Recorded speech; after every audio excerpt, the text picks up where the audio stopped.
பெரியார் இந்த விமர்சனத்தை தமிழ் மீது வைக்கும் போது 100 ஆண்டுகளுக்கு முன்னால் 50 ஆண்டுகளுக்கு முன்னால் தமிழில் மருத்துவம் படிக்கக்கூடிய நிலை இருந்ததா? தமிழ்ல அறிவியல் படிக்க முடியுமா? அவன் ஆங்கிலம் என்கிற மொழியை வைத்துக்கொண்டு என்ன செய்யறான்? நீ தமிழ் என்கிற மொழியை வைத்துக்கொண்டு என்ன செய்யற? நீ என்ன பாட்டு பாடிக்கிட்டு இருக்க? இந்த புலவனுக்கெல்லாம் என்ன இந்த வேலை? ஏன் இந்த மக்கள் படிக்கிறதுக்கு ஏதாவது இந்த மொழியை வச்சு உன்னால சொல்ல முடியாதா? நீ 3000 ஆண்டு மொழி, 30,000 ஆண்டு மொழி, மூத்த மொழி, அந்த மொழி, இந்த மொழின்னு சொல்லிக்கிட்டே இருக்கே தவிர இதை வச்சுட்டு இந்த பிள்ளைங்க படிக்க முடியுமா?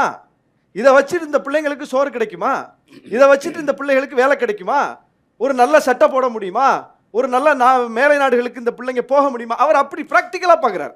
மொழியின் மீது அவருக்கு எந்த காழ்ப்பும் இல்லை. அவர் தமிழ் காட்டுமிராண்டி மொழி, கன்னடம் சிறப்பான மொழி அப்படின்னு சொல்லியிருந்தா சண்டைக்கு போகலாம். அவர் அப்படி சொன்னாரா? தமிழ் காட்டுமிராண்டி மொழி, ஆனால் ஆங்கிலம் படி.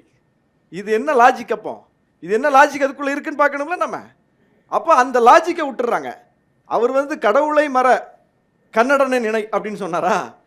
கடவுளை மற மனிதனை நினைச்சார். அப்போ லாஜிக்கே இல்லையா? நீ அவர்கிட்ட சண்டைக்கு போகிறதுக்கு லாஜிக்கே இல்லையா? முழுக்க முழுக்க திசை திருப்புகிறார்கள்.